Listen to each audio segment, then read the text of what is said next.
Fire is a very important part of our life. ఇప్పుడు చెత్తనంతా పేర్చిన తర్వాత ఒక చోటుకు తీసుకొచ్చిన తర్వాత ఏం చేస్తాము? ఎందుకు కాల్చాల్సి వస్తుంది? మళ్ళీ స్ప్రెడ్ కాకుండా. మరి ఇంత చెత్త మనలో పేరుకుపోయింది. దానిని దహించగలిగేది దేవుని వాక్యము ఒక్కటే. మొదటి రాజులు 18వ అధ్యాయము 24వ వచనం. తరువాత మీరు మీ దేవత పేరును బట్టి ప్రార్థన చేయుడి, నేనైతే యెహోవా నామమును బట్టి ప్రార్థన చేయుదును.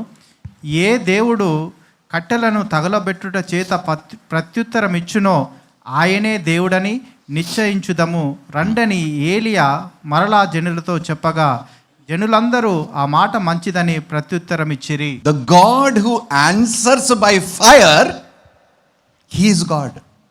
అగ్ని చేత ఎవరైతే ఉత్తరం ఇస్తారో వారే the god who answers by fire, he is god. వాక్యము ఎలాంటిది? అగ్ని.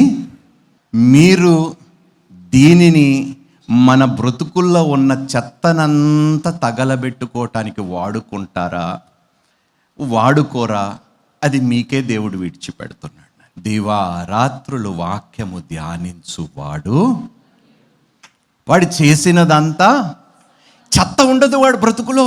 ఆ అగ్ని ఏం చేస్తుందంటే పెరిగిపోతున్న చెత్తనంతా కాల్చేసి అన్నిటినీ మంచిగా మార్చేస్తున్నది. సో అందుకని వాడు ఏం చేసినా కూడా, అందుకనే కీర్తనకారుడు అంటాడు, నా హృదయములో నీ వాక్యముని నేను దాచుకొని ఉన్నాను, నీ ఎడల నేను పాపము చెయ్యకుండా ఉండునట్లు అంటాడు. అబ్బా, ఎంత అద్భుతమైన మాట అండి ఇది.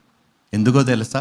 ఆ అగ్ని మనలో ఉన్నంత వరకు మనల్ని ఏ అగ్ని కూడా తగలబెట్టలేదు.